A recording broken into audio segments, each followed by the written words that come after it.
निजीकरण मुर्दाबाद, मुर्दाबाद मुर्दाबाद। एनपीएस को back, go back go back.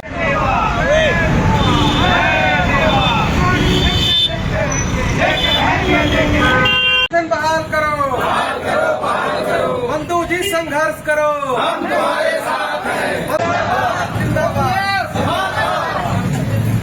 पुरानी पेंशन की बहाली के मुद्दे पर आंदोलित सरकारी कर्मचारियों ने 1 अप्रैल 2026 को अपने हाथों में काली पट्टी बांध करके अपना विरोध दर्ज करवाया और इसी के साथ एनपीएस और यूपीएस के खिलाफ अपने नारे भी बुलंद किए। आपको बता दें कि पुरानी पेंशन की बहाली के मुद्दे पर आंदोलित सरकारी कर्मचारियों ने अपने हाथ में काली पट्टी बांध करके सीधे तौर पर इस बात का विरोध जताया कि सरकारी कर्मचारियों के हितों को ध्यान में रखते हुए एनपीएस और यूपीएस को वापस लिया जाए और सरकारी कर्मचारियों के लिए पुरानी पेंशन की बहाली की जाए। इसी कड़ी में हम आपको बता दें कि पुरानी पेंशन की बहाली के मुद्दे पर आंदोलित सरकारी कर्मचारियों ने सीधे तौर पर केंद्र की नरेंद्र मोदी सरकार के तरफ से लाई गई महत्वाकांक्षी पेंशन योजना यूनिफाइड पेंशन स्कीम उसको लेकर के भी बड़ा संदेश दिया। उन्होंने कहा कि 1 अप्रैल 2025 को केंद्र की नरेंद्र मोदी सरकार की तरफ से सरकारी कर्मचारियों के भविष्य को चौपट करने के लिए जो योजना लाई गई थी यूनिफाइड पेंशन स्कीम, वो 1 अप्रैल 2026 को पूर्ण रूप से असफल साबित हुई है, पूरी तरीके से बर्बाद और खत्म साबित हुई है। इसमें पुरानी पेंशन की बहाली के मुद्दे पर आंदोलित सरकारी कर्मचारियों और इसी के साथ एनपीएस धारी सरकारी कर्मचारियों ने कोई दिलचस्पी नहीं दिखाई है।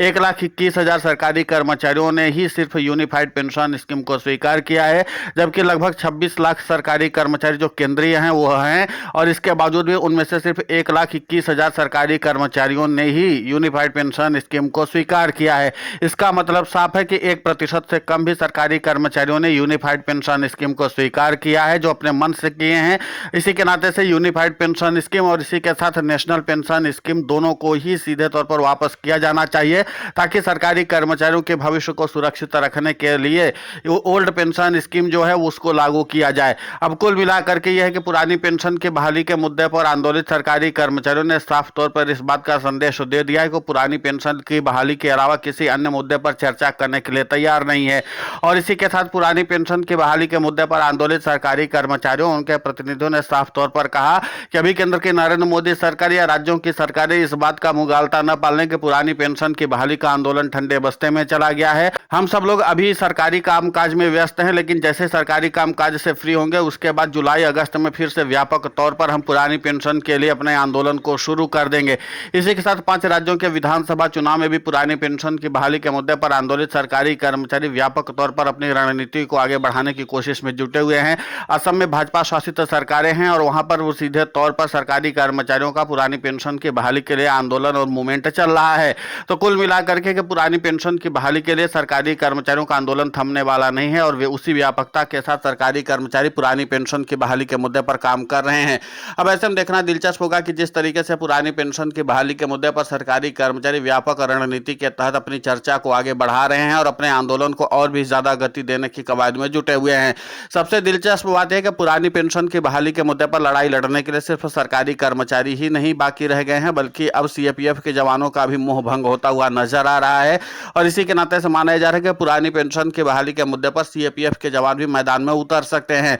और अगर सीएपीएफ के जवान भी मैदान में उतरते हैं तो जाहिर सी बात है कि केंद्र की नरेंद्र मोदी सरकार के लिए मुश्किलें और भी ज्यादा बढ़ने वाली हैं, क्योंकि पुरानी पेंशन की बहाली के मुद्दे पर आंदोलित सरकारी कर्मचारियों की जिस तरीके से व्यापकता अब देखने को मिल रही है वो आगे चल करके और भी ज्यादा बढ़ने वाली है। और पुरानी पेंशन की बहाली का मूवमेंट एक बार फिर से जोर पकड़ने लगा है। माना यह जा रहा है कि अगर 5 राज्यों के विधानसभा चुनाव में जो भी हो रहे हैं, यहाँ पर अगर सरकारी कर्मचारियों को वोट स्ट्राइक का फायदा मिलता है तो आगे चल करके जो फिर बड़े चुनाव होने वाले हैं, बड़े राज्यों में चुनाव होने वाले हैं, वहां पर सरकारी कर्मचारी अहम रोल अदा कर सकते हैं। तो पुरानी पेंशन की बहाली के मुद्दे को लेकर के सरकारी कर्मचारियों का मूवमेंट अब और भी ज्यादा तेज होने वाला है। ऐसे में देखना दिलचस्प होगा कि एनएम ओपीएस के राष्ट्रीय अध्यक्ष और अटेवा के प्रदेशाध्यक्ष विजय कुमार बंधु अब क्या और भी ज्यादा मजबूती के साथ आंदोलन को गति देते हैं। हालांकि फेसबुक लाइव के जरिए उन्होंने इस बात का साफ तौर पर संदेश दे दिया है कि पुरानी पेंशन की बहाली के आंदोलन को और भी ज्यादा मजबूती देने के लिए हम जमीनी स्तर पर काम करने में जुटे हुए हैं और अपनी रणनीति को और भी ज्यादा व्यापकता के साथ आगे बढ़ाने वाले हैं।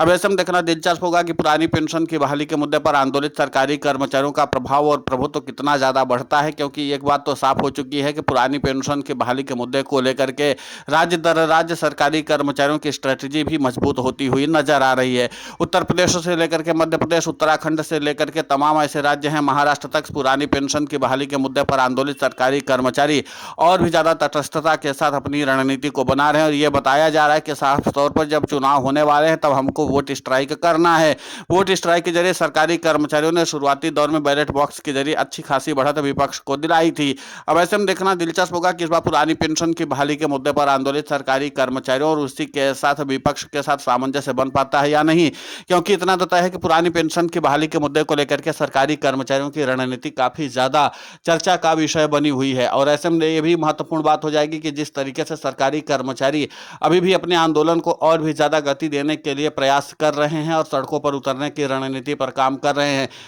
माना ये जा रहा है कि अप्रैल और मई के महीने में पुरानी पेंशन की बहाली के मुद्दे पर आंदोलित सरकारी कर्मचारी राज्यों की राजधानी में बड़े आंदोलन करने की कवायद में जुटे हुए हैं। और इसी के साथ सरकारी कर्मचारियों ने इस बात का भी संदेश दे दिया कि इस बड़े आंदोलन के जरिए हम पूरी व्यापकता के साथ अपनी रणनीति का साफ तौर पर इजहार करेंगे और छोटे आंदोलनों के जरिए हम अपनी एकजुटता को और भी ज़्यादा तटस्थ करेंगे। और उसके बाद जब सरकारी कर्मचारियों की एकजुटता और भी ज़्यादा मजबूत हो जाएगी तो जुलाई और अगस्त में सरकारी कर्मचारी सीधे तौर पर राष्ट्रीय राजधानी दिल्ली की ओर कूच करेंगे। और जब राष्ट्रीय राजधानी दिल्ली की ओर कूच करेंगे तो जाहिर सी बात है कि सरकारी कर्मचारियों की जीत एक बार फिर से